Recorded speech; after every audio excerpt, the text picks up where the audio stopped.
शक्तियों के स्वामी प्रभु श्री कृष्णचंद्र जी करुणा करके हमें ऐसे अमृतमय वचनों का उपदेश कर रहे हैं जिसे यदि हम श्रद्धा विश्वास पूर्वक श्रवण करें, मनन करें और जीवन में धारण करें तो इसी जन्म में इस मलिन देह और मलिन कर्मों से मुक्त होकर हम परमानंद को प्राप्त हों।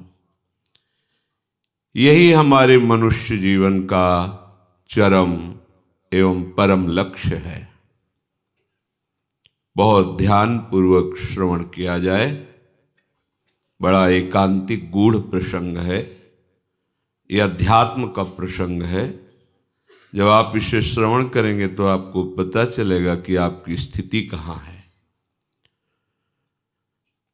हमें व्यर्थ का अभिमान हो जाता है कि हम बड़े गुणवान हैं, बड़े साधक हैं। जब हम भगवद वाणी से अपने को मिलाते हैं तब पता चलता है हम तो कुछ नहीं हैं। स्थिति किसे कहते हैं? भगवत भाव की स्थिति क्या होती है ये देखना है। प्रारंभ में जो हमारा भजन है ये भजन की प्राप्ति के लिए है। जिसे भजन कहते हैं वो अभी आया नहीं है। वो जब आ जाएगा फिर कुछ प्राप्त करना बाकी नहीं रह जाता है। बड़े बड़े सिद्ध महापुरुष उसी भजन में निमग्न रहते हैं। इस भजन से हमें उसी भजन की प्राप्ति करनी है। श्री भगवान कह रहे हैं, युञ्जन्नेवं सदात्मानं योगी विगत कल्मषः सुखेन ब्रह्म संस्पर्श मत्यंतम सुखमश्नुते।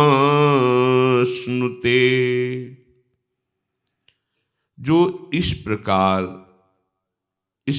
का तात्पर्य पीछे जैसा आपने श्रवण किया, अपने आप को सदा अपने आराध्य देव में लगाता हुआ पाप रहित हो जाता है। पीछे वाले श्लोक में भी अकल्मषः कहकर भगवान ने संबोधन किया था। प्रशांत मनसः, जिसका रजोगुण तमोगुण शांत हो गया है, जो निष्पाप हो गया है, ऐसा महात्मा उस परम सुख में निमग्न रहता है। यहां श्री भगवान कह रहे हैं विगत कल्मषः, पूर्ण निष्पाप परम पवित्र हृदय वाला, वो सुख पूर्वक ब्रह्म के स्पर्श का प्राप्त करता है। ब्रह्म के स्पर्श को अर्थात वो भगवत साक्षात्कार, भगवत वार्तालाप, भगवत श्रीअंग स्पर्श और प्रभु के साथ ही प्रतिपल रहना, ये उसे प्राप्त होता है। छिन छिन बिहरत संग, छिन छिन निरखत प्रेम भरी, छिन जस कहत अभंग, यह जो कृपा हरिवंश की।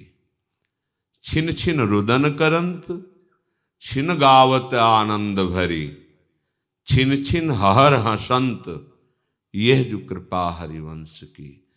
त्रपितन मानत नयन, कुंज रंध्र अवलोकितन, यह सुख कहत बनैन, यह जो कृपा हरिवंश की। निरखत नित्य किशोर, नित्य नित्य नव नव सुरति। आह, ऐसा अद्भुत सुख। पर शर्त है पूर्ण समर्पण। अपने आराध्य देव के सिवा कुछ और स्मरण में ही ना आना। ध्यान पूर्वक श्रवण किया जाए। प्रभु के रूप, लीला गुणों की भांति प्रभु का नाम भी अपराकृत है और चिदानंदमय है। आप नाम जप कर रहे हैं तो आप तीनों गुणों पर विजय प्राप्त कर रहे हैं, सतोगुण, रजोगुण, तमोगुण, क्योंकि नाम गुणातीत है। चिदानंदमय रूप का दर्शन, चिदानंदमय धाम में जो प्रिया प्रीतम नित्य लीला कर रहे हैं, इसका साक्षात्कार चिदानंद नाम कराएगा। और सब साधन चिदानंद नहीं है, ध्यान रखना। प्रकृति के शरीर से जो भी चेष्टाएं हो रही प्रकृतिजन्य होती हैं, पर प्रभु का नाम चिदानंदमय है। चिदानंद नाम चिदानंद रूप को प्रकाशित करता है। चिदानंद जहां किंचन मात्र प्रकृति का प्रवेश नहीं है, माया का प्रवेश नहीं। चिदानंदमय देह तुम्हारी, विगत विकार जान अधिकारी। ये चिदानंदमय नाम अलौकिक दिव्य शक्तियों से संपन्न है। जिसको ये चिदानंद नाम का परिचय मिल जाता है, उसको भागवतिक ऐश्वर्य, मोक्ष, भगवत प्रेम कुछ भी दुर्लभ नहीं है। बहुत ध्यान से सुनना, गूढ़ प्रसंग है। अगर इसे बैठा लिए तो माला माल हो जाओगे। जो नाम अपनी इच्छा से जपा जाता है, सत्संग सुन करके, शास्त्र स्वाध्याय करके, उस नाम को जपते जपते हम पर नाम की कृपा होती है, तब हमें सद्गुरुदेव की प्राप्ति होती है।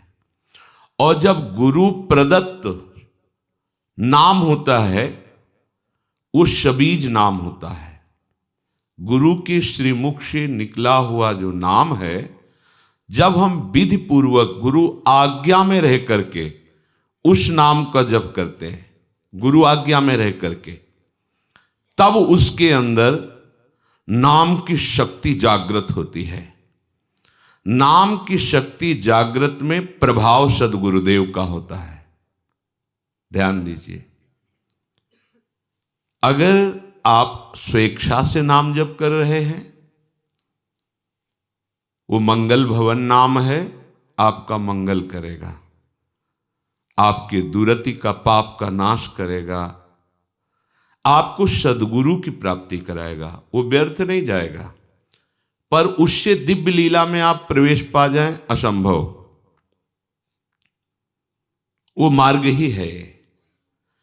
जब सद्गुरुदेव भगवान नाम प्रदान करते हैं और हम उनकी आज्ञा में रहकर नाम जप करते हैं, तो गुरुदेव की शक्ति के प्रभाव से हमारे हृदय में अधिकार बनने लगता है बीज मंत्र प्राप्त करने का।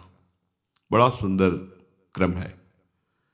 सद्गुरुदेव जब उसको देखते हैं कि ये इष्ट मंत्र का अधिकारी हो गया है, गुरु प्रदत्त नाम, सबीज नाम गुरु अनुशासन में जपते जपते, जब गुरुदेव की कृपा शक्ति से उसके स्थूल शरीर, ये पांचभौतिक, ये पवित्र, और सूक्ष्म शरीर, मन चित्त बुद्धि अंतःकरण पवित्र, और कारण शरीर स्वभाव का परिवर्तन, तब गुरुदेव उसे बीज मंत्र देते हैं। बीज मंत्र ये विशुद्ध भावदेह की प्राप्ति कराता है। बीज मंत्र के क्रम विकास से उसमें दिव्यता का प्रादुर्भाव होता है।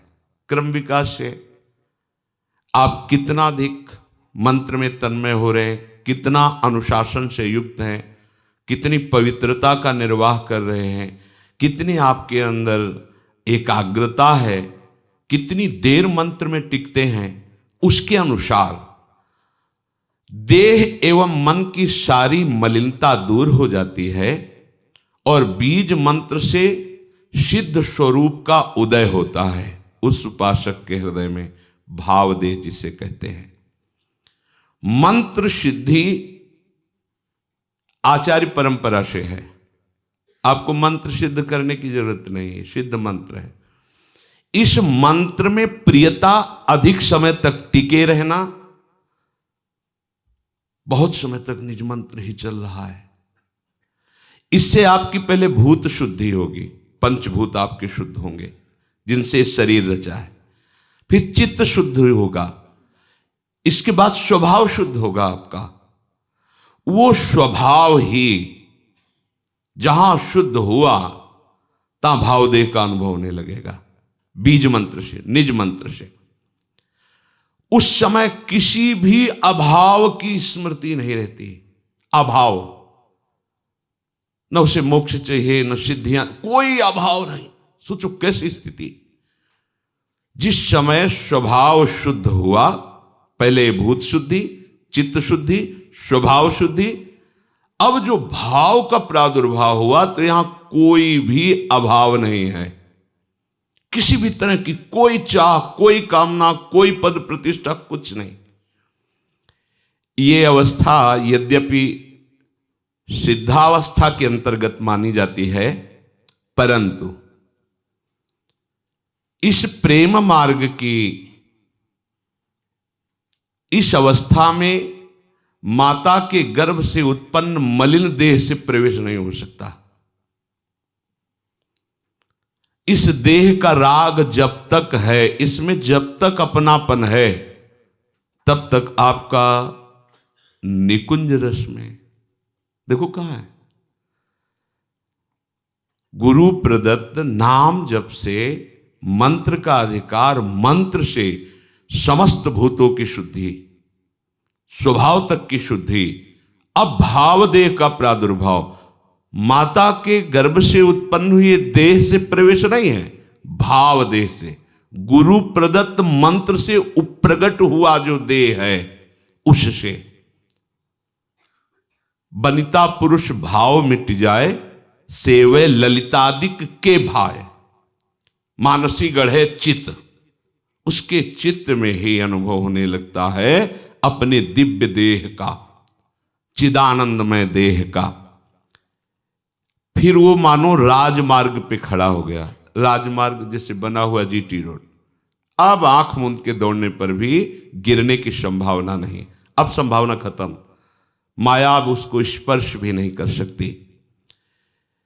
भगवत भजन की ये माइक अशुद्धि को दूर करके दिव्य देह भाव देह की अभिव्यक्ति जब तक नहीं है तब तक लीला में प्रवेश नहीं होता, छिन छिन बिहरत संग ये अनुभव नहीं होता। अब भावदेह में जो सेवा होती है, जो सुमिरन होता है, जो भजन होता है, वो है भजन। तो इस भजन से उस भजन की प्राप्ति, भजन से भजन की मांग, ये होगा गुरु प्रदत्त मार्ग से ही, ऐसे नहीं हो सकता। विधि मार्ग की नियमबद्धता इस उपासना में दृढ़ करेगी।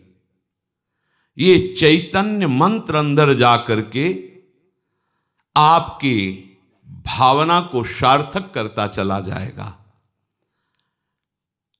उपासक के भाव देह के विकास के साथ साथ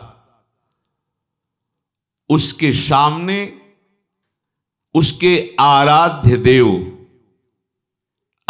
देव का ज्योतिर्मय धाम, आराध्य देव की गूढ़ रस रीति प्रकाशित होने लगती है। ध्यान दीजिए, पर यह जान लेना चाहिए कि यह बात उसी के लिए है जो गुरु प्रदत्त बीज मंत्र का अनुष्ठान कर रहा है, निरंतर अनुशासन में रह करके।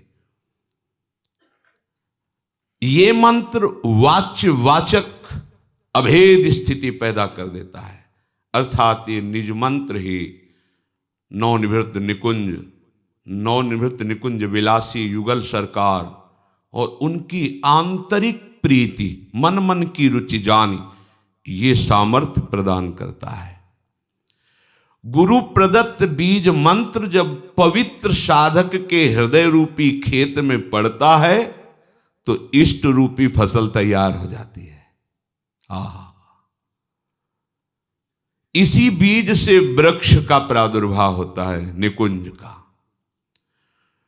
गुरु प्रदत्त मंत्र में प्राणों से भी अधिक जिसे प्यार है वही इसको प्राप्त कर पाता है।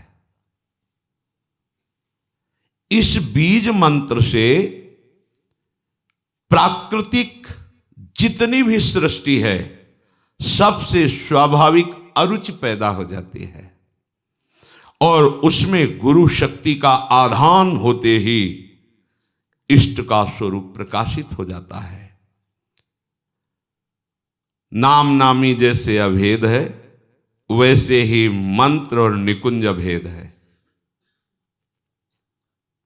इस उपासना की विशेषता यही है, गुरु अनुशासन में रहकर उपासना करना। ज्योतिर्मय धाम, ज्योतिर्मय रूप, ज्योतिर्मय लीला, अब ये भजन का प्रभाव प्रकाशित हुआ। वो उपासक भले दिखाई देता है शरीर में है, पर वो शरीर में रहते हुए भी शरीर में नहीं रहता। वो अपने ज्योतिर्मय धाम में धामी श्यामा श्याम की नित्य सेवा में अपने भाव देश से रहता है। शरीर छूटे या बना रहे इससे कोई फर्क नहीं पड़ता। शरीर रहते ही वो इस अवस्था को प्राप्त हो जाता है। ये प्रेम की चरम अवस्था है।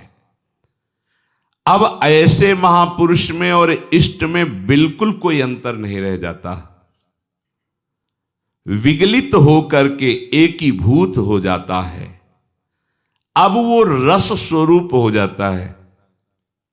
जो उपासक उपासना की इस सोपान स्थिति पर होता है वो रस स्वरूप, रसमय हरिवंश, परम परमाक्षर, वो नाम के प्रभाव से स्वयं नाम का फल उसके हृदय में जो प्रकाशित हुआ तो वो फल स्वरूप ही हो गया, रस स्वरूप, रसमय हो गया। ये प्रेम की महाअद्वैत स्थिति है। प्रेम की इस अवस्था में जो स्थायी भाव स्वरूप प्राप्त हुआ, अब वो नित्य लीला का अधिकारी हो गया। देखने का ही नहीं, सम्मिलित होने का अधिकारी हो गया।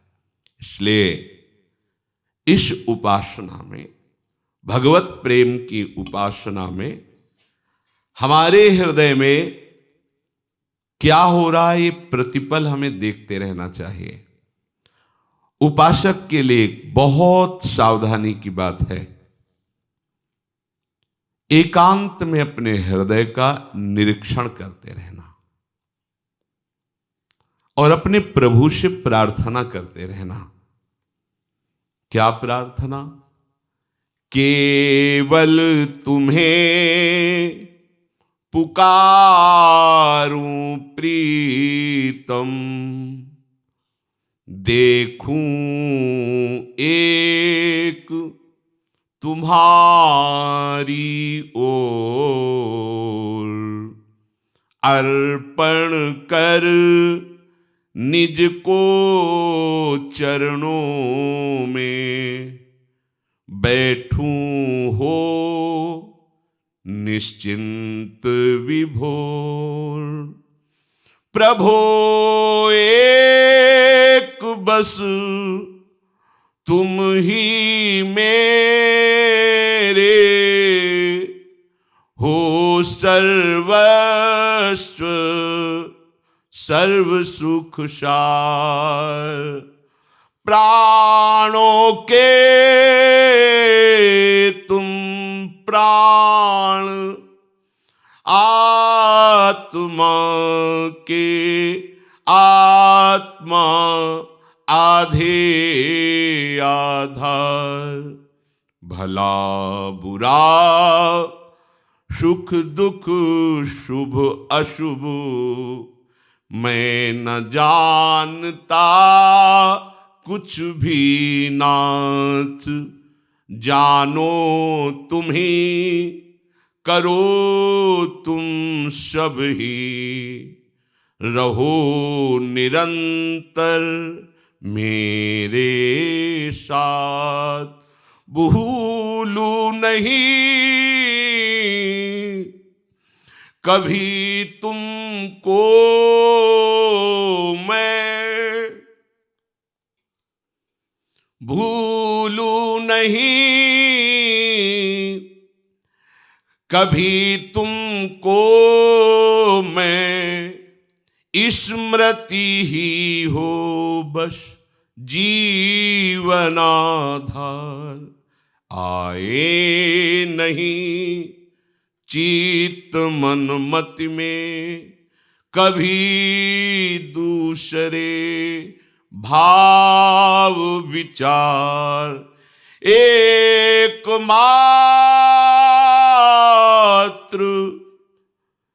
तुम बसे रहो नित, सारे हृदय देश को छेक, एक प्रार्थना इही पर में तुम बने रहो नित संगी, केवल तुम्हें पुकारूं निश दिन, प्रीतम देखूं एक तुम्हारी ओर, हे नाथ केवल केवल तुम मेरे हो, मैं आपको ही पुकारूं, आपकी ही स्मृति में मगन रहूं, ये दुख सुख लाभान जितने द्वंद्व हैं मेरे विचार में भी ना आवे, अर्थात चाहे जैसी शरीर की परिस्थिति हो, चाहे जैसा वातावरण हो, नाथ आपकी स्मृति के सिवा मेरे हृदय में और कुछ प्रवेश न हो। आपकी असीम कृपा हमारे ऊपर है। दीन भाव से हृदय खोल करके प्रभु से बात करो, प्रार्थना करो। ये दिखावे में नहीं होना चाहिए, ये एकांतिक साधन है, उपासना है। अगर आपका कहीं ऐसा भाव है कि हमारी बात कोई सुन रहा है और हमको कहेगा बड़ा प्रेमी है, बड़ा भगत है, बदल गई बात। आप जो प्रार्थना कर रहे हैं वो आप और आपके प्राणनाथ के ही बीच में होनी चाहिए। ऐसा अवसर नहीं तो मौन प्रार्थना कीजिए, कोई जान ना पावे। ढक लीजिए ऐसे, चाहे घर में ही हो, आंसू बह रहे और हृदय से पुकार रहे प्रभु को।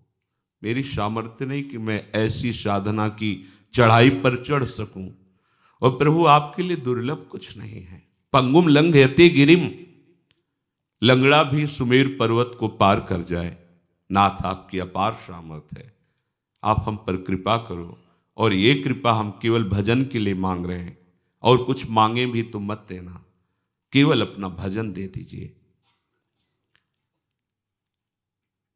प्रभु मेरे सामने हैं, मेरी बात को सुन रहे, मुझे देख रहे हैं, मैं भले उनको नहीं देख पा रहा।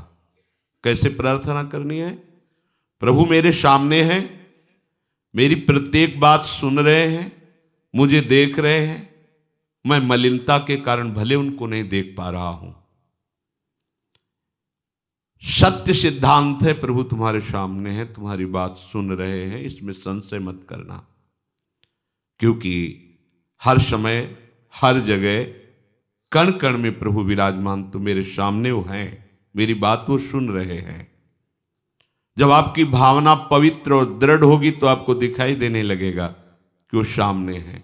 आप जिस रूप की भावना करेंगे उसी रूप में वो आपके सामने प्रकट हो जाएंगे। जैसे जैसे प्रेम की वृद्धि होगी वैसे वैसे प्रभु का हर समय आपको दर्शन होगा। ये वो मार्ग नहीं कि प्रभु आए कभी एक बार दर्शन दे के चले गए, नहीं नहीं, ऐसा नहीं। प्रति क्षण छिन छिन बिहरत संग, हर समय उपासक के साथ रहते हैं प्रभु। पर उपासना नियत समय, जितने समय में जितनी जो आपकी गुरु प्रणाली है, गुरु ने नियम, उसमें कभी बाधा नहीं होनी चाहिए, प्रमाद स्थिति नहीं होनी चाहिए। प्रमाद स्थिति बहुत घातक है।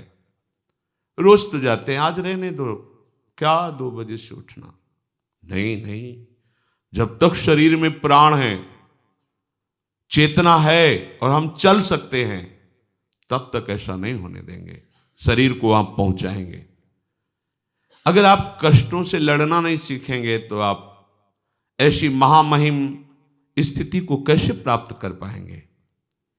आपको बहादुर बनना है, प्रभु के सामने दैन्य रहना है, साधन का अहंकार नहीं करना, पर किसी भी दुख के सामने सर नहीं झुकाना है। ध्यान दीजिएगा, हम दुखों में आंसू नहीं बहा सकते, हम दुखों में घुटने टेक नहीं सकते, किसी भी परिस्थिति के हम गुलाम नहीं हैं, हम प्रभु के दास हैं। कच्चा साधक क्या होता है? प्रभु के लिए एक भी आंसू नहीं आते, अपने थोड़े दुख में फूट फूट कर रोता है। थोड़ी सी व्यवस्था भंग हुई, आंसुओं की धार लग गई, थोड़ी सी प्रतिकूलता हुई, छूट गया नियम, छूट गई उपासना। ऐसे कच्चे घड़ों में प्रेमामृत रस नहीं रखा जाता है। रस रखने वाला बहुत प्रवीण है, वो पहले देख लेता है बजा के कि घड़ा कहीं फूटा तो नहीं है, कच्चा तो नहीं है, क्योंकि अत्यंत दुर्लभ ये प्रेम रस आचार्य और गुरु उसी के हृदय में रखते हैं जो समस्त द्वंद्वों के सहने की सामर्थ्य रखता है। 24 घंटे में जब आप शयन के लिए जाएं तो आप उस समय अपने पूरी जागृत अवस्था की एक एक वृत्ति का चिंतन करें। आज जब से जगे थे और अब शयन करने जा रहे हैं, कौन कौन सी ऐसी वृत्ति आई जो प्रभु से विमुख करने वाली थी, कौन कौन सी ऐसी बात हुई जो प्रभु से विमुख करने वाली थी, कौन कौन सी ऐसी क्रिया हुई जो प्रभु से विमुख, और उसको अपने दिमाग में रखो। कल से नहीं होने पाएगा, ये बात नहीं होगी, ये त्रुटि नहीं होगी, ये क्रिया नहीं होगी। और प्रभु से प्रार्थना करो, नाथ हमें बल प्रदान करो कि जो आज हमारी उपासना में त्रुटि हुई वो कल नहीं होनी चाहिए। अगर पुनः होती है तो फिर हम पश्चाताप करेंगे, फिर हम दृढ़ नियम लेंगे और एक दिन हम इन त्रुटियों पर विजय प्राप्त कर लेंगे। दीन बंधु करुणा वरुणालय प्रभु आपके सहयोग में हैं। जो साधक आत्मनिरीक्षण नहीं करता है वो परमार्थ में आगे नहीं बढ़ पाता। आत्मनिरीक्षण, अपने को देखना, अपनी जांच करना। आप स्वयं अपने न्यायाधीश बनिए और अपनी साधना को जांचिए, अपनी उपासना को जांचिए। हमारा कितना भाव गुरु अनुशासन में है और कितना मनमानी है उसका विभाग कीजिए। मनमानी में कितना हमारा अशुभ है, कितना शुभ है उसका विभाग कीजिए। उस अशुभ में हम कितना किसमें तल्लीन हैं और फिर उस पर शासन कीजिए। अपने आप को देखते रहना ये उपासना का विशेष अंग है। हमसे क्या त्रुटि हो रही है, हम कहीं प्रमाद में तो नहीं है।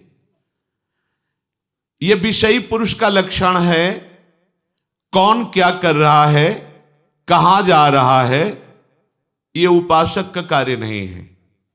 जो दूसरों को देखते रहते हैं वो उपासक नहीं है, वो विषयी पुरुष है।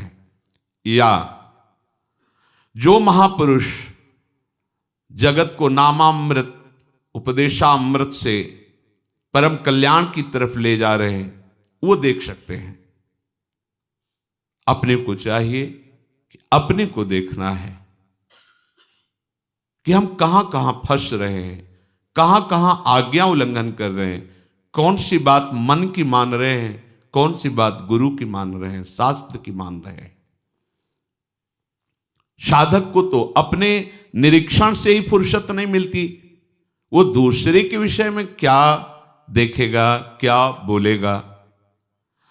और जो दूसरे के विषय में देखता है, बोलता है, वो गिर जाता है, परमार्थ के लायक नहीं रहता।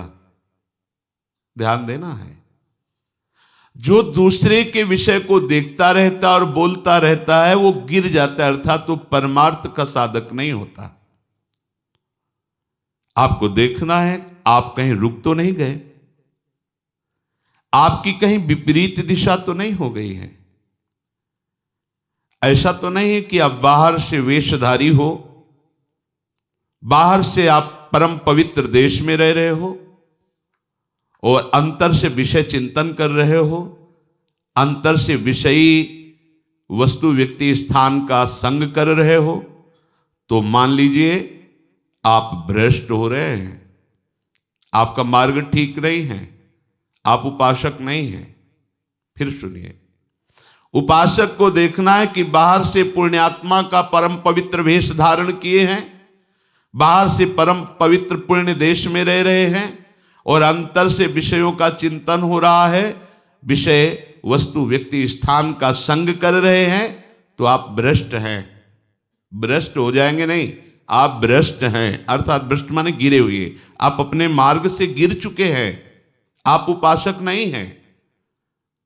उपासक को यह बात देखनी है, हमारा मन विषयों की ओर जा रहा है कि हमारा मन प्रभु की ओर जा रहा है। हमारा लक्ष्य क्या है? प्रिया प्रीतम। तो हमारा मन किधर जाएगा? प्रिया प्रीतम की तरफ जाना चाहिए। विषयों की तरफ क्यों जा रहा है? विषय भोगों की तरफ क्यों जा रहा है? क्या है? लक्ष्य नहीं दृढ़ है, आपको पता नहीं आपको कहां जाना है, आप किधर जा रहे हैं। आप परीक्षा कीजिए अपने हृदय की, निरीक्षण कीजिए।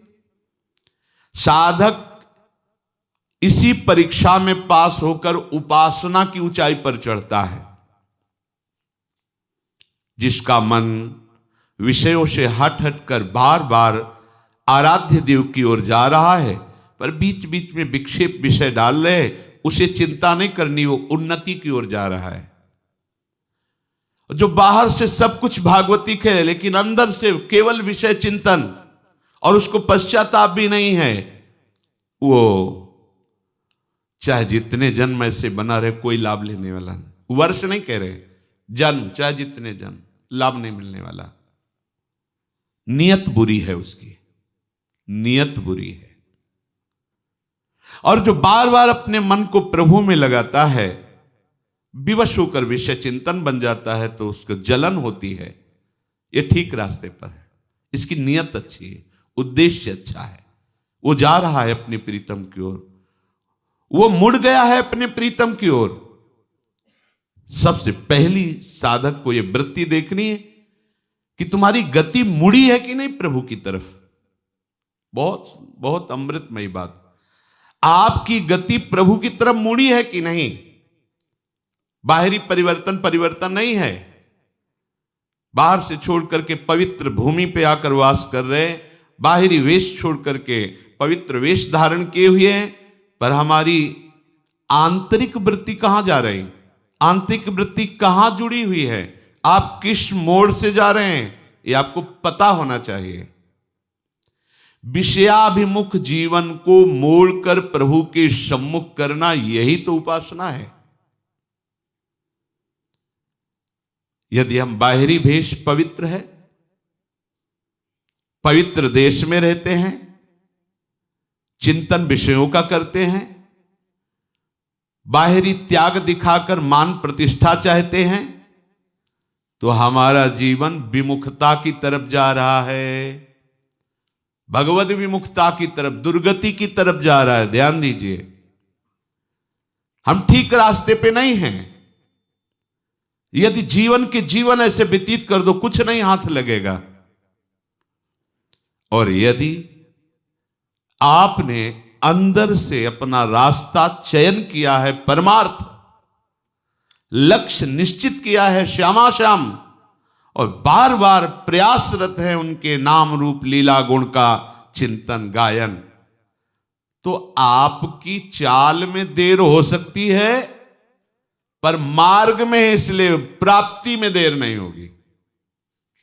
यह है महामहिम बात। आपने निश्चय पक्का किया है भगवत प्राप्ति का, और आप बार बार प्रयासरत हैं, सफल नहीं हो पा रहे, पर आप मार्ग में हैं। अब आपको भगवत प्राप्ति निश्चित हो जाएगी, क्योंकि प्रभु करुणामय है, वो देख रहे हैं, आपके प्रयास को देख रहे हैं। देर नहीं लगेगी। प्रभु का विरद है, जन्म कोटि अघ नाशहु तबहि। प्रभु के वचन हैं, क्षिप्रम भवति धर्मात्मा।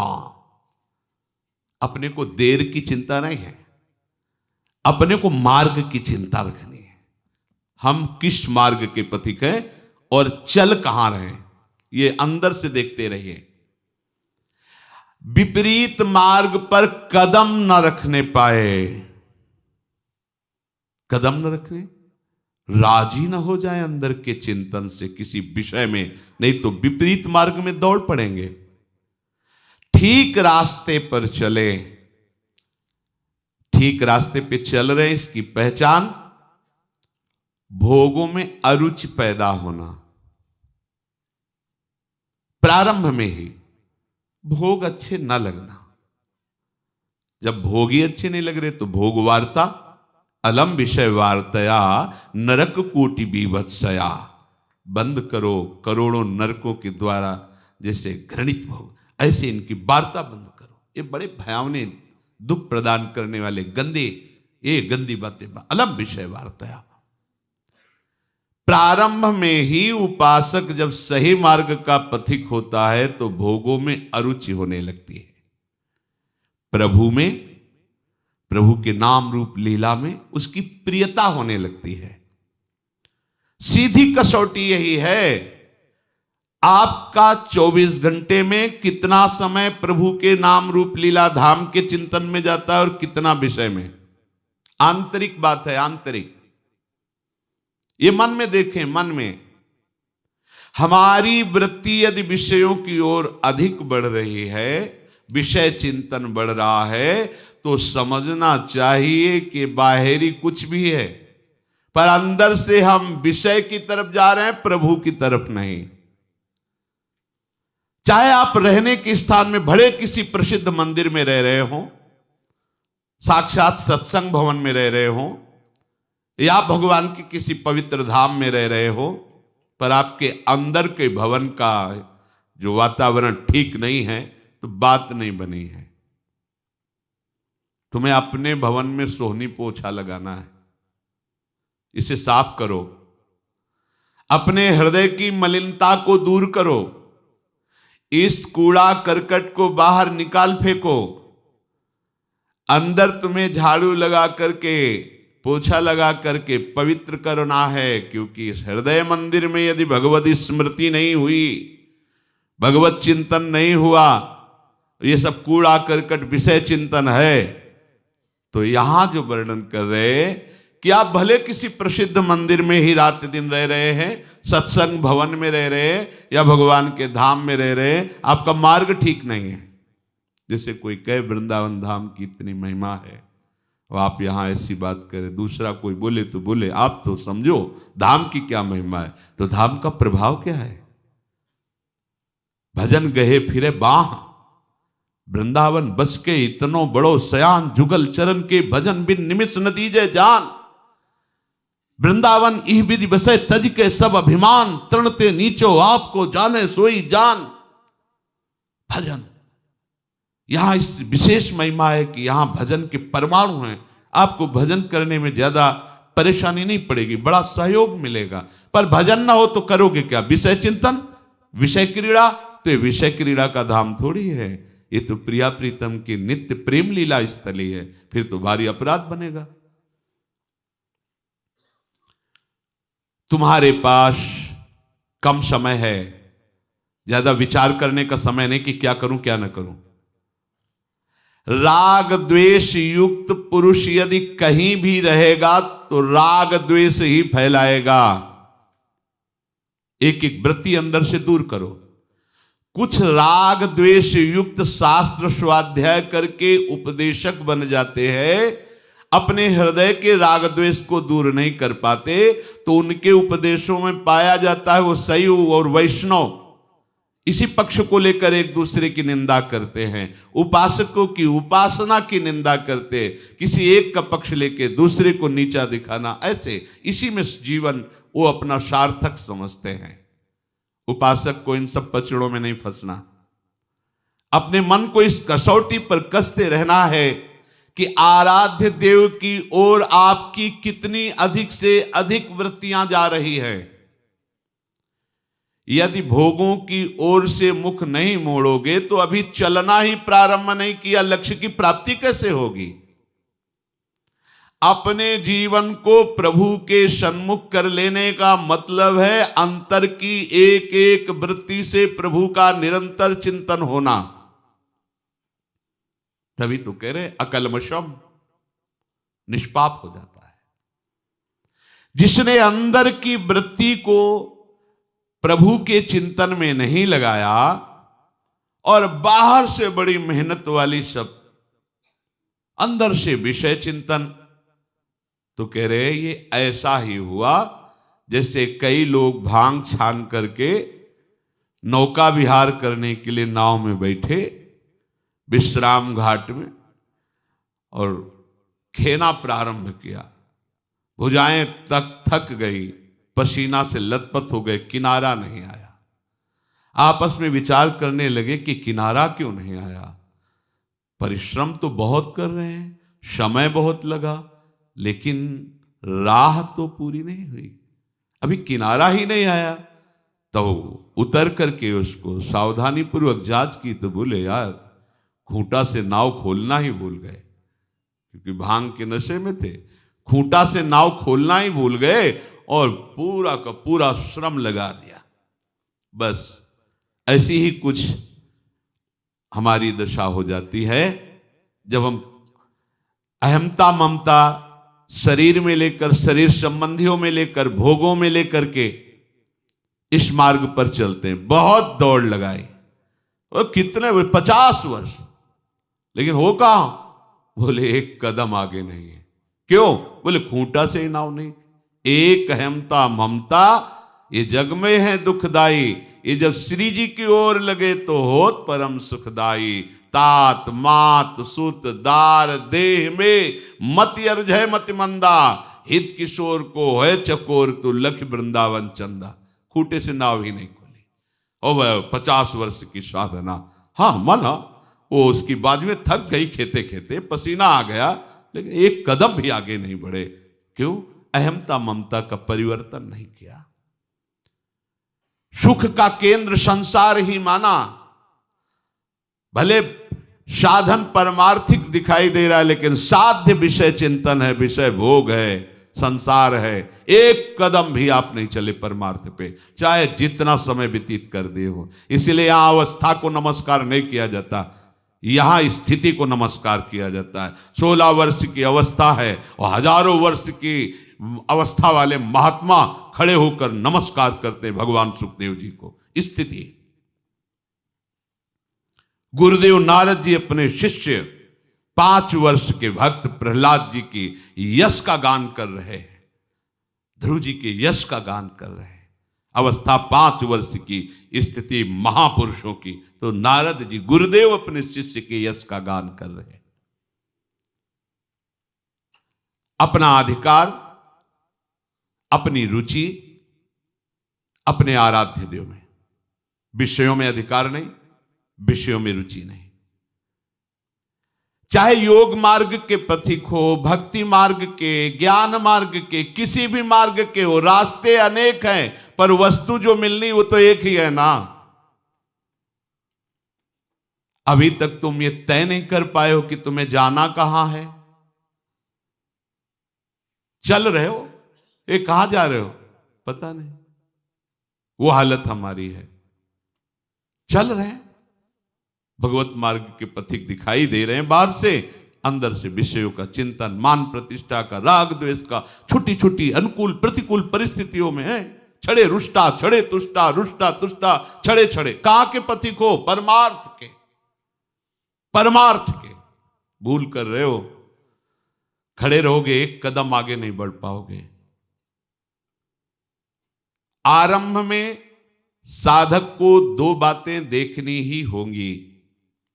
पहली बात, हमारा रास्ता ठीक है कि नहीं। तो रास्ता कौन? जो आचार्य, गुरुदेव और शास्त्र तीनों से मिलता है, उसमें संशय करने की जरूरत नहीं होती। आचार्य भगवान का स्वरूप, गुरुदेव भगवान का स्वरूप, शास्त्र भगवान का स्वरूप, तीनों की बात मिलनी चाहिए। आचार्य, गुरुदेव, भगवान जहां जहां उपदेश किए सबका सार है निरंतर भगवदाकार वृत्ति, प्रिया प्रीतम के चिंतन में। वो कोई भी नाम रूप की आराधना कर रहा हो उपासक, अपने आराध्य देव की तन्मयता ही सब शास्त्रों का सार है। निरंतर उन्हीं के चिंतन में लगे रहना, ये स्थिति चाहे ज्ञान मार्ग की, चाहे योग मार्ग की, चाहे भक्ति मार्ग। योग मार्ग में चित्त वृत्ति का निरोध करके परमात्मा में लगाना, ज्ञान मार्ग में चित्त वृत्ति को रोक करके अपने स्वरूप में स्थित हो जाना, भक्ति मार्ग में चित्त एक एक वृत्ति को कृष्णाकार कर देना, भगवदाकार मुरारि पादार्पित चित्त वृत्ति। बात एक ही है। पहला देखना है कि हमारा रास्ता ठीक है कि नहीं। रास्ता चयन हो गया, श्री वृंदावन धाम, नौ निकुंज, प्रिया प्रीतम, उनके आठों पैर सेवा, उनका आठों पैर चिंतन, लीला गुणगान। अब हमें किसी से पूछने की जरूरत नहीं, रास्ता। अब रही बात चलने की, तो हम प्रमाद तो नहीं कर रहे। दो बातें आवश्यक हैं सबको अपने जीवन में देख। आपका रास्ता तय हो गया, यदि लक्ष्य आपने चयन कर लिया, चाल बड़े धीमी हो। तभी कई बार सत्संग में कहा चित्त का तो समाधान हो जाना चाहिए, अर्थात उपासक को उपासना और उपास्य देव के विषय में अब कोई जानने की बात नहीं रहनी चाहिए। हमारी उपासना क्या है, हमारे उपास्य देव कौन है, हमारा लक्ष्य क्या है, ये पक्का। अब दूसरी बात आ गई, प्रमाद नहीं करना। रास्ता तय निश्चित हो गया, अब हमें उसमें चलना है, प्रमाद नहीं करना। ये रास्ता इतना लुभावना है कि आसपास बहुत सुंदर सुंदर चीजें फेंकी जाएंगी और वहीं से गली बदल जाएगी। राई के सम चलत ही होत और क्यों, कठिन है रसिक अनन्यता। ये बहुत कठिन प्रेम में होता है। प्रेम का क्या होता है? अपने लक्ष्य में दृढ़ रहना। अगर थोड़ा भी लुभायमान किसी से भी हो गए तो हम जान नहीं पाएंगे, कदम तो चल ही रहे, दूसरा मार्ग आ जाएगा। राई के सम चलत ही होत और क्यों। प्रमाद किसे कहते हैं? करने योग्य कार्य को न करना और न करने योग्य कार्य को करना, इसका नाम है प्रमाद। उपासक के जीवन में प्रमाद की गुंजाइश नहीं होनी चाहिए।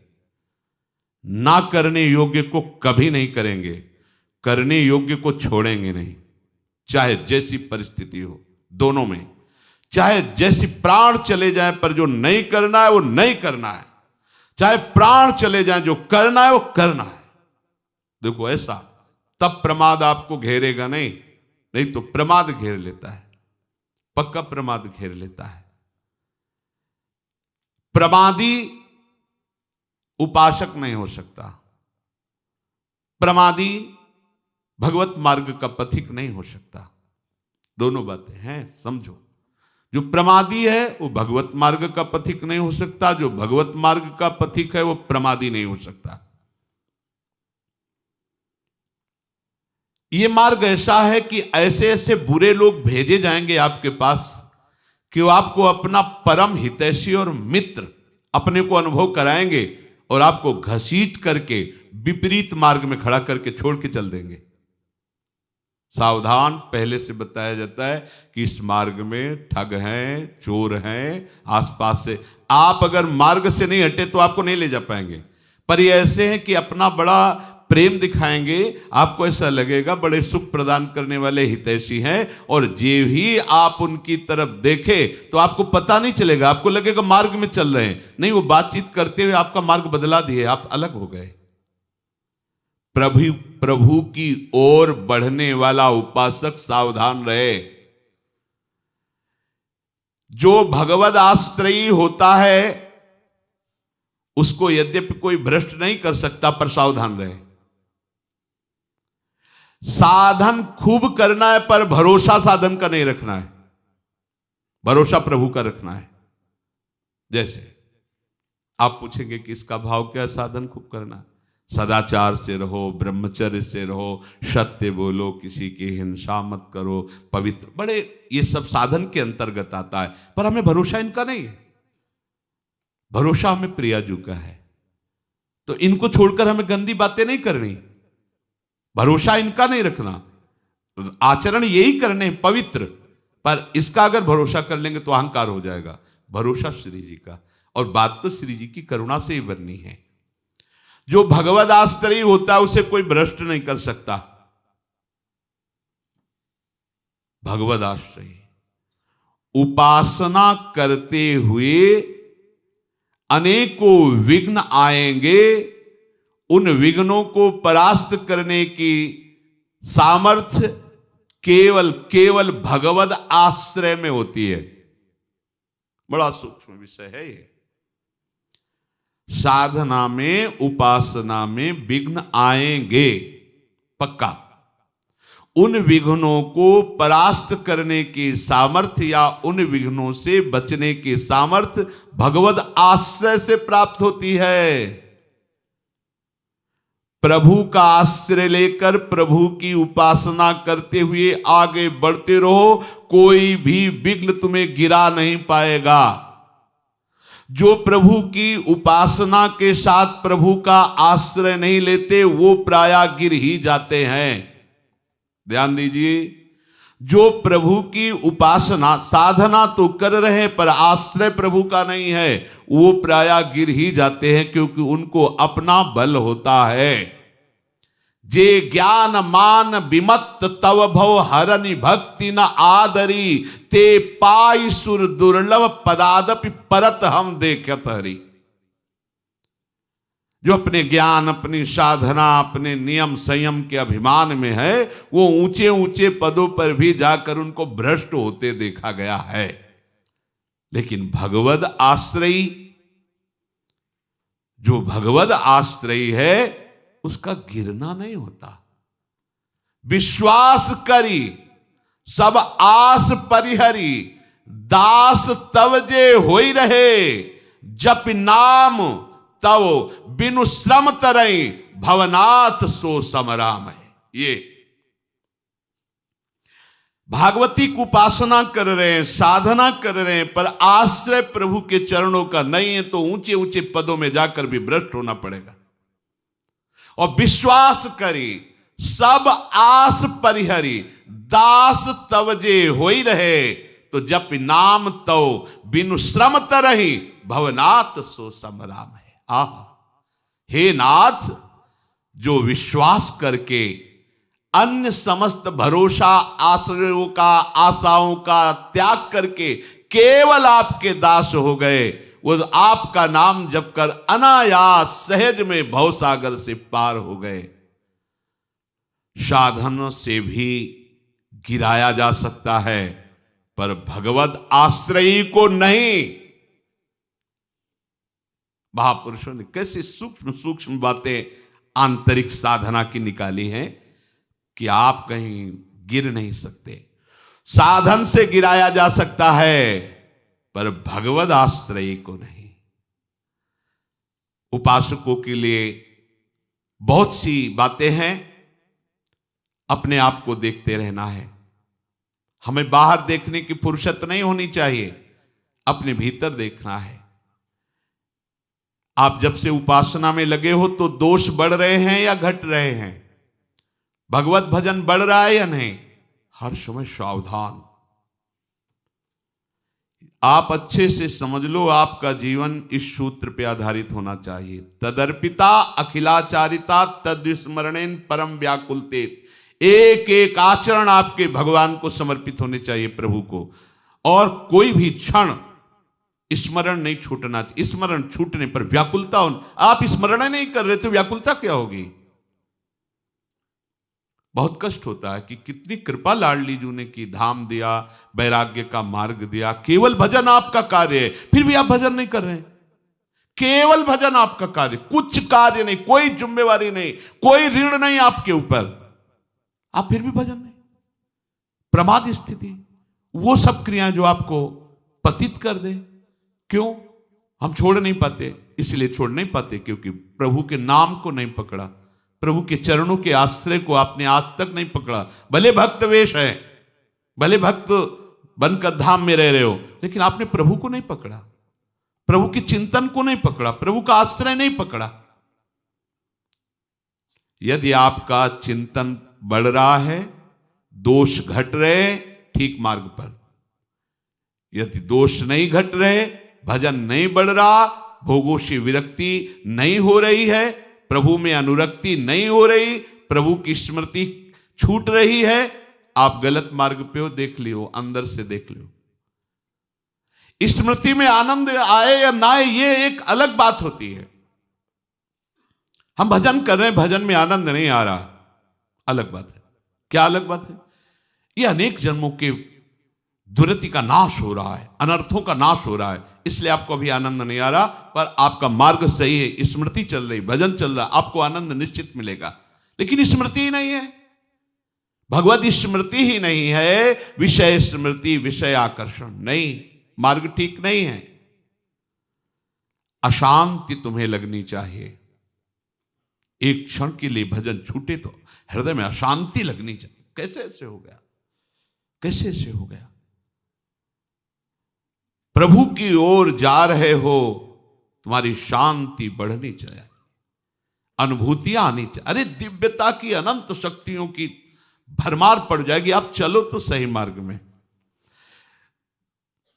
एक से एक दिव्य अनुभूति, एक से एक महापुरुषों के दर्शन, एक से एक अलौकिक लीलाएं, अलौकिक दृश्य, ऐसे ऐसे कि आप बावरे हो जाओगे सोच सोच के कि अरे ऐसा ऐसा आनंद होता है, भगवद आनंद। साधक, उपासक निरंतर अपने हृदय को देखता रहे, वो अपनी छोटी सी भी गलती को पहाड़ की तरह अनुभव करे। उसको अपनी छोटी सी भी गलती सहन नहीं होनी चाहिए। यह है भगवत मार्ग के पथिक का स्वभाव। छोटी सी भी गलती सहन नहीं होनी चाहिए, पहाड़ की तरह दिखनी चाहिए। यदि सावधान नहीं रहे तो छोटी सी गलती समुद्र की तरह फैल जाएगी तुम्हारे हृदय में। नारद जी के सूत्रों में आया है कि ये विषय पहले लहर की भांति आते हैं, यदि आप चूक गए तो समुद्र की भांति पूरे हृदय पर अधिकार कर लेंगे। समुद्रायंती, जरा सा भी भगवद विस्मरण ये बुराई को पकड़ लेगा। भगवत स्मरण छोड़ा कोई, तभी तो कह रहे हानि हरिवंश के नाम अंतर पड़े। आपको छोटी सी बुराई, छोटी सी गलती बहुत बड़ी महसूस होने और विकल हो जाना चाहिए अंदर, वो नष्ट हो जाएगी। जब आप ऐसा करेंगे वो जड़ से नष्ट हो जाएगी। हृदय में पश्चाताप उत्पन्न होना चाहिए, प्रभु के सामने रोना चाहिए, प्रभु मुझे बल दो, हमसे ऐसी चूक ना हो, ऐसी गलती ना हो। जो ही आप प्रभु का आश्रय लेकर उनसे रोगे तो प्रभु कह रहे मत चित्ता सर्व दुर्गाणी मत प्रसादात तरिष्यसि। आहा, मेरे में जे ही तुम निर्भर हुए कि मेरी कृपा से तुम्हारा चित्त निर्मल हो जाएगा, सारी कठिनाइयां धूल धूसरित हो जाएंगी। मत प्रसादात तरिष्यति, कोई विघ्न तुम्हें परास्त नहीं कर पाएगा, तुम आगे बढ़ जाओगे। अमोघ कृपा प्रभु की आपके ऊपर बरस रही है, भरोसा करो। बुराइयों से लड़ने के लिए बलवान बने रहो, कभी उनके सामने झुको मत। हम क्या करते? भक्त अपने को मानकर, संत मानकर, अभिमान करके फूले रहते हैं भक्तों के सामने, और बुराइयों के सामने घुटने टेक देते हैं। यह है हमारी दशा। जब कोई बुरा भाव आता है तो हम घुटने टेक देते हैं, नहीं जीतेंगे आपसे, आओ आपका स्वागत है, जैसे चाहो वैसा बर्ताव करवा लो। नहीं, भक्तों के सामने दैन्य रहना है, लेकिन बुराइयों के सामने हमें सीना तान के खड़े होना है। हमारे पास प्रभु का नाम है, प्रभु का आश्रय। देखते हैं कब तक तुम हमें परास्त करोगे, देखते हैं। हम एक दिन तुम्हें मिटिया मेट कर देंगे, और हो जाएगा पक्का, क्योंकि उनमें बल नहीं है, वो हमारे ही बल से बलवान है। जब हम घुटने टेक देते तो हमारे बल का प्रयोग करके वो हमें परास्त कर देते हैं। कभी भी उपासक बुराइयों से दबे नहीं। जो मनुष्य बुराइयों से दब जाता है, पाप से दब जाता है, तो वो भगवान और भगवान के राज्य में अहंकार करता है और वहां दैन्य रहता है। पहचान है, उसके मन में रहेगा ये आदमी भाग जाएगा तो हमारा काम कैसे चलेगा, ये भोग हट जाएगा तो हम जिएंगे कैसे। वो इसमें दैन्य, हम तुम्हारे हाथ जोड़ते हैं, तुम ऐसा ऐसा, हम तुम्हारे बिना जी नहीं सकते, हम इस भोग के बिना नहीं जी, इस वस्तु, वहां दैन्य रहेगा। और भक्तों के सामने और भगवत मार्ग में वो मत छुटेगा, हम तो धनी, हम तो बड़े आदमी, ऐसा वैसा। और उपासक इसका उल्टा होता है, वो प्रभु के सामने दैन्य, प्रभु के भक्तों के सामने दैन्य, प्रभु के मार्ग में दैन्य, लेकिन संसार, भोग वासनाएं, बुराइयां, पापाचरण, इनके सामने वो सिंह होता है, सिंह की तरह बलवान होता है। ऐसे गीदड़ों की तरह भागता नहीं है, परास्त करता है। सच्ची मानो हमारे पास बहुत बड़ा बल है, प्रभु का नाम बल है। अगर आज घुटने टेक दिए तो हम जैसे दूध पी के और पहलवानी करेंगे, कल हम तुम्हें परास्त करेंगे। ऐसे ही अगर हम आज चूक हो गई, फिसल गए, तो हमें हारना नहीं है। राधा राधा राधा, एक दिन तो तेरे पर विजय प्राप्त थी, और वो विजयी होगा ही, क्योंकि यत्र योगेश्वरा कृष्णो यत्र पार्थो धनुर्धरा तत्र श्री विजयो भूतिर्धुआ नीतिर मतिर्मम। वो प्रभु का नाम का आश्रय, प्रभु के चरण आश्रित है, उसकी विजय होगी।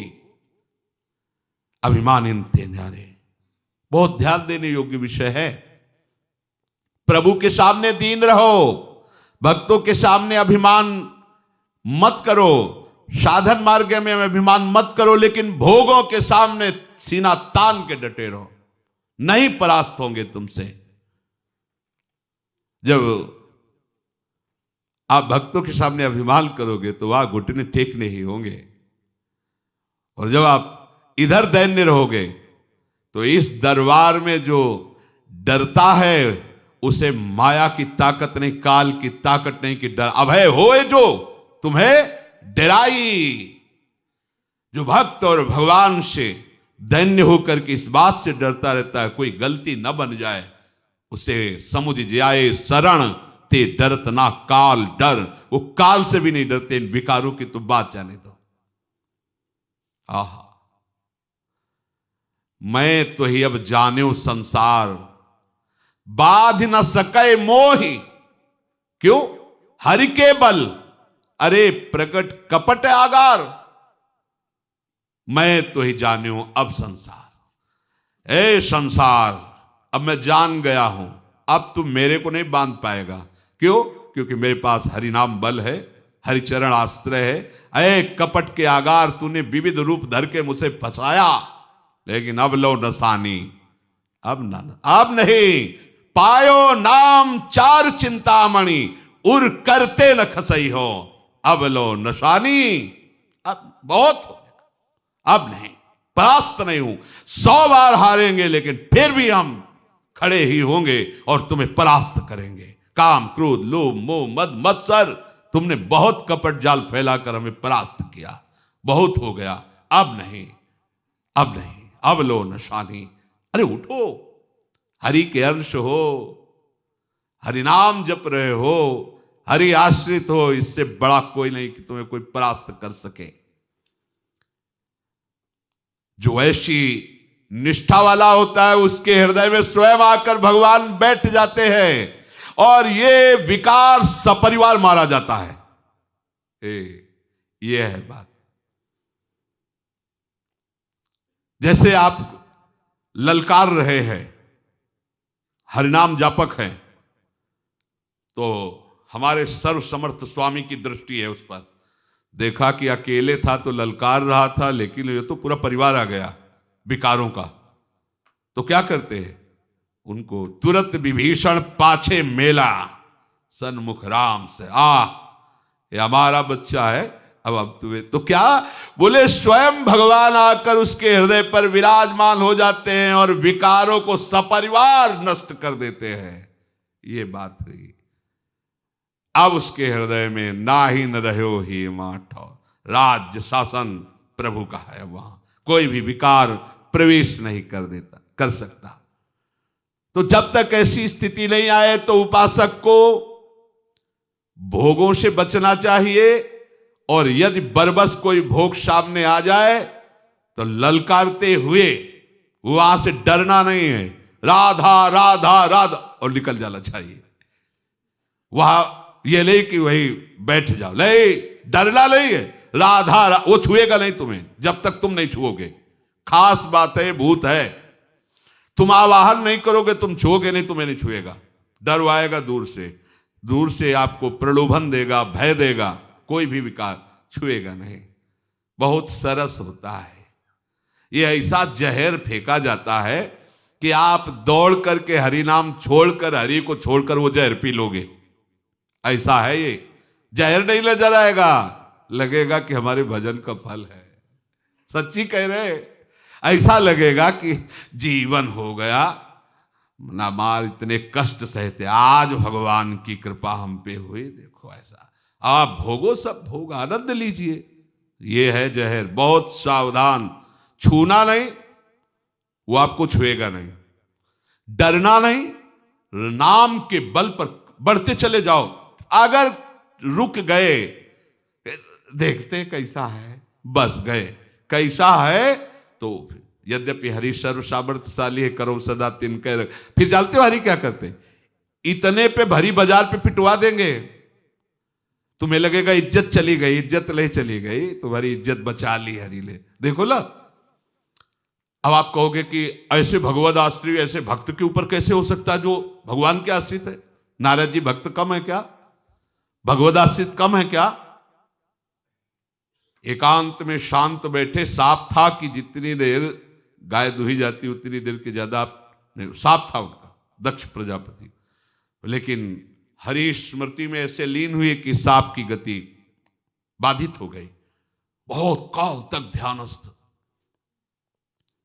काम आया अपना पूरा परिकर लेकर के उनकी एकाग्रता को, सब कुछ किया, कुछ नहीं, स्वाभाविक करुणामय से नेत्र खुले नारद जी ने, वो सब साष्टांग दंडवत पड़े, अप्सरा, काम सब, बसंत मलय, मारुत सब, क्या बात है।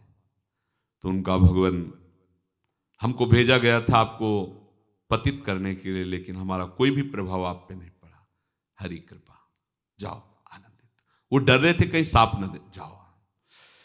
अब उठे मन में थोड़ा सा कि बड़े बड़े ऋषि मुनि जो है इसी से परास्त हो जाते हैं, और ये आज साष्टांग दंडवत काम हो रहा था, हम तो जीत ही गए। त्रिभुवन में सबसे बड़े वैष्णवाचार्य भगवान शिव हैं, उन्होंने भी भस्म कर दिया, पर ऐसे करुणा करके थोड़ी छोड़ दिया, साष्टांग दंडवत थोड़ी काम हुआ उनके। चलो पहले उन्हीं के पास चलते हैं, गए, हर हर महादेव प्रणाम किया। वो तो सर्वज्ञ भगवान शिव मुस्कुराए। नारद जी ने कहा वो काम आया था, साष्टांग दंडवत होके चला गया, उसे पूरा अपना कुछ किया पर कुछ चुप, अब दोबारा शब्द मत निकालना। महाभागवत है नारद जी, बहुत बड़ा एक गलत बोल गए आप, बहुत गलत बोल गए, इसमें अहम जागृत हो जाएगा। और देखो हमारे सामने कहा तो कहा, हरि अगर ऐसी चर्चा भी चलावे ना आपकी काम भी जाएगी, आप बात मत करना। नारद जी को विपरीत चिंतन होने लगा, यह मार्ग से हट रहे हैं। हाँ, काम पर विजय तो प्राप्त नहीं कर पाए, क्रोध करके भस्म कर दे, तो हमारी काम विजय तुम्हें बर्दाश्त नहीं हो रही थी, इसलिए कह रहे हरि से भी न कहना, चुप रहना, किसी से न कहना। अरे चार लोग समझे तो कि नारद है क्या चीज। शंकर जी के पास से उठे, सीधे सीधे पहले प्रभु के पास पहुंचे, लक्ष्मी जी चरण दबा रही थी। भगवान नारायण आओ आओ, उठ के आदर किया। है मामला तो है ही, ऐसे तो हम ही हैं। जब फुलरा चढ़ जाता है तो बहुते विचित्र होता है। वो ऐसा ही लग, वो हरि भी बड़े कौतुकी है, अपने हाथ से आसन बिछाया, ना जी बैठ गए। और कैसे हो? आपका कृपा प्रसाद, वो काम आया था ना, वो परास्त हो गया, कुछ नहीं कर पाया। फिर साष्टांग प्रणाम किया, हमने कहा जाओ कोई बात नहीं, माफ कर दिया। वो चला गया प्रभु। अरे तो आप काम विजयी तो क्या, आपका कोई स्मरण कर ले तो काम पर विजय प्राप्त। भगवान ने और जैसे जलती आग में घी न डाल दे। अच्छा लगा कि भगवान कह रहे आप काम विजयी, आपका कोई स्मरण कर ले तो काम विजयी हो जाए। तो प्रभु चले, प्रभु का बेणाली बड़े ठसक में निकले थे कि अब तो क्या, जब हाई कमान से हमारी विजय हो गई, भगवान ने कह दिया कि तुम्हारा स्मरण कोई कर ले तो काम रे। और पक्की बात, भगवान कभी मिथ्या नहीं बोलते। किसी भी भक्त का आश्रय लेकर उस भक्त चरण धरि भाव तरत भव सिंधु अगाधा, पर वहां इसका विपरीत असर हुआ। अब वहां कुछ नहीं था जब गए थे, पीछे जब लौटे तो देखा बहुत सुंदर नगर है, सजाया जा रहा है, बहुत ऐसा। पूछा क्या है? बोले राजकुमारी का स्वयंवर हो रहा है। और उसके नारद जी ऐसे चलो हम भी देखते क्या है। गए, राजा ने साष्टांग दंडवत किया, देवर्षि जी आए, पुष्पादि अर्पित करके बैठाला आसन पर। बड़ी कृपा हुई भगवान की, जो आप जैसे महापुरुष पधारे, बेटी का स्वयंवर है, ए लाओ राजकुमारी को प्रणाम करवाओ, आशीर्वाद दिलाओ। और राजकुमारी तो का विश्व मोहिनी भगवान की माया, एक एक कदम के जो नूपुर बजते, नारद जी के हृदय में जन्नाहट पैदा हो गई। अब वो आई, बेटा पैर छू देवर्षि नाथ। जीव ही स्पर्श किया, नारद जी की दृष्टि गई, सारी चेतना खत्म। भागवती महाराज थोड़ा हाथ देख के बताइए कैसा दूल्हा मिलेगा, स्वयंवर में है ना, कोई वर तो चयन नहीं किया गया, अब वर आएगा कैसा होगा क्या। जीवी नारद जी तो त्रिकालज्ञ है, रेखा देखी तो लिखा था जो इसके साथ वरण होगा, वर का वो अजर होगा, अमर होगा, विश्व पूजनीय होगा, वो सब भगवान के लक्षण। अरे उनका पूरी साधना जीवन भर बीड़ा बजाते हो गई, ऐसी दुल्हन भी मिलेगी और ऐसे सौभाग्य भी मिलेंगे। अच्छा है वैसा वर्णन किया और फिर तुरंत वहां से हटे। सोचा तपस्या के लिए तो समय नहीं है, मैं तप के प्रभाव से ऐसा, हरि हमको बहुत दुलार करते। ये देखो बात ये है, नामे भक्ता प्रणश्यति, आश्रय भगवान का देखो कितना बचाता है। ऐसी महामाया की मोहिनी स्थिति में भगवान का आश्रय नहीं छूटा। उन्होंने कहा भगवान हमें बहुत प्यार करते, वो हमारी बात बना देंगे। जो ही स्मरण किया भगवान। नारद जी ने कहा प्रभु बहुत समस्या है, और राजकुमारी का स्वयं। बोले हाँ पता है, क्योंकि रचा तो इन्हीं का सब है। प्रभु जीवन में कभी ब्याह का मन नहीं हुआ, एक बार मन हुआ है, एक बार ब्याह करने के लिए, और वो राजकुमारी तो अब हमें चाहिए ही चाहिए। तो प्रभु मुझे अगर हरि रूप मिल जाए तो, आप जैसा कोई सुंदर है नहीं, वो आते ही जयमाला हमारे, तो हमें हरि रूप प्रदान करो। हाथ जोड़ा, कहा जे विधि हो। ये भगवत आश्रय बुलवा रहा है नारद जी से, कह रहे जे विधि होए नाथ हित मोरा, करो शुभेग। भगवान ने कहा चिंता मत कर, तू हित की बात कहता है, जे विधि हुई है परम हित, नारद सुनो तुम्हार। जिससे जाओ मैंने हरि रूप दिया, और हरि कहते बंदर को भी। नारद जी बड़े ठसक में चले कि अब तो भगवान का हर वचन सत्य है, त्रिकाल सत्य है। वहां तो कहीं विनोद में भी, मजाक में भी कभी मिथ्या नहीं, क्योंकि सत्य सच्चिदानंद चित स्वरूप आनंद स्वरूप, वो कुछ भी उनका सच्चिदानंद ही है सब। गए सभा में, देखते ही राजा लोग खड़े हो गए, आगे वाली सीट में बैठे, सबसे कहा बैठ जाओ। पूरा शरीर हरि का, और ये स्वरूप बंदर का। हरि माने बंदर भी होता है, मरकट बदन भयंकर, खड़े कान, बाले को बंदर। जब बंदर गुस्सा होता है उसको देखो, बाल उसके ऐसे खड़े होते रहते ऐसे ऐसे ऐसे लेकर। तो जो सभा में देखे वो अब ज्यादा हंस नहीं सकता क्योंकि समर्थ देवर्षि है, पूछेंगे क्यों हंसता है, तो डर तो सबको है। अब देख के हाथ देते उधर देखते, तो नारद जी सोचे सब इसीलिए सर झुका रहे कि बड़ा सुंदर रूप है ऐसा। और राजकुमारी जयमाला लिए सखियां पकड़े हुए हैं, जैसे जैसे सभा में आ रही तो नारद जी जो है बस अब आते ही जयमाला हो जाएगा, ब्याह हो जाएगा। बस राजकुमारी की दृष्टि पड़ी कि ऐसी राजाओं की सभा में ये बंदर रूप वाला क्यों यहां बैठा ला गया है, मुंह फेर लिया और दूसरी तरफ चलने। अब नारद जी को तो कोई नारद जी ने सोचा कि हमारा रूप ऐसा है हरि का कि देख के आकर्षित हो जाना चाहिए, मतलब देखा नहीं उधर। तो नारद जी उधर गए, राजा खड़े उनकी सीट में बैठ गए, वो जिधर जाते उधर। और भगवान शंकर के दो पार्षद आसपास बैठे विनोदी थे, वो आनंद ले रहे थे नारद जी के पास। नारद जी पार्वती जिधर जाए राजकुमारी उधर हेरे ही ला। नारद जी को बड़ा कि मतलब ऐसा क्या है कि ऐसा। ये थोड़ी देर चल ही रहा था कि देखा नव किशोर अवस्था, श्यामल अंग कांति, कमल नयन प्रभु अजान बाह, सारी सभा हाथ जोड़े। राजकुमारी ने नारद जी को लगा कि मतलब अब क्या, मतलब मर गए ऐसा लगा उनको। नारद जी ने, और नारद जी देख रहे कि हरि है।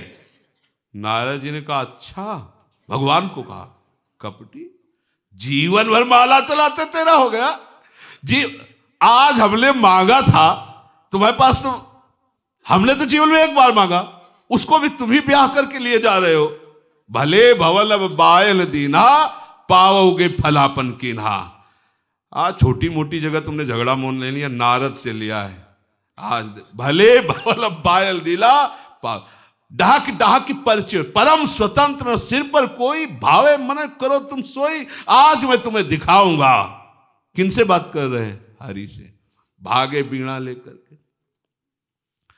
तो जो शिव पार्षद थे बोले इतने व्याकुल न हो, बहुत सुंदर हो, इसलिए राजकुमारी तुम्हें देखी नहीं। जरा अपना रूप जे ही देखा, जल में रूप, जल में झांक तो मरकट बदन भयंकर। अब तो सांप ही बनता है, हरि को सांप ही जाके दे। आगे देखा मीठी मीठी बातें करते हुए हरि बड़े लीला में जा रहे थे, ऐसे कल भैया बात करते हुए ऐसे दो आगे जाके खड़े हुए और प्रभु हाथ जोड़ के ऐसे खड़े जैसे साधारण व्यक्ति ले। देवर्षिलाल तुम बहुत कपटी हो, तुम दूसरों की उन्नति तो सह नहीं सकते हो। आज मैं तुम्हें दिखाता हूं, जाओ मैं साप देता हूं। जैसे मैं स्त्री के वियोग में तड़प रहा हूं, ऐसे तुम तड़पोगे। जो मुझे बंदर की आकृति दी वही तुम्हारी सहायता करेगा। भगवान ने तब हरि माया दूर निवार। न वो महल, न वो नगर, न वो राजकुमारी, न कुछ। हरि ओहो भगवान के चरणों में गिरे, प्रणतपाल प्रभु रक्षा करो। मैं बोले जाओ जाओ, समझ में आ गया, तुम कितने काम भी जाई हो, जाओ नाम जप करो जाके। भगवद आश्रय बचाता है, नहीं तो बड़ी बड़ी साधना में भी विक्षेप पहुंचा दें। ये ऐसे विकार है, छोटे मोटे नहीं। अहंकार करने की कहीं कोई गुंजाइश नहीं होनी चाहिए। इसलिए भगवद आश्रित होकर भगवत भजन वही बचाते हैं, वही करुणा में बचाते हैं। नहीं विकार कोई छोटी मोटी हस्ती नहीं। अगर अहंकार अपने बल पर कोई कर ले तो बड़े बड़ों को मोहित कर। शिव विरंच का मोह है को है बपुराण। और अगर भजन का आश्रय प्रभु का आश्रय, तो देखो छोटे छोटे भक्तों के सामने ऐसी ऐसी महामहिम माया प्रकट हुई और नहीं आकर्षित हुए, ना डिगे, निकल गए। और बात बड़ी सूक्ष्म है कि बड़ी गाड़ियों में ही जांच और चुंगी लगती है, छोटी कोई निकल जाए लेके। छोटे बनो, इसीलिए इतने छोटे बनो, तृणादपि सुनीचेन। इस महारस की प्राप्ति एकदम छोटी। तृणादपि सुनीचेन तरोरिव सहिष्णुना अमानिना मान देन कीर्तनीया सदा हरि। श्री राधा वल्लभ लाल की।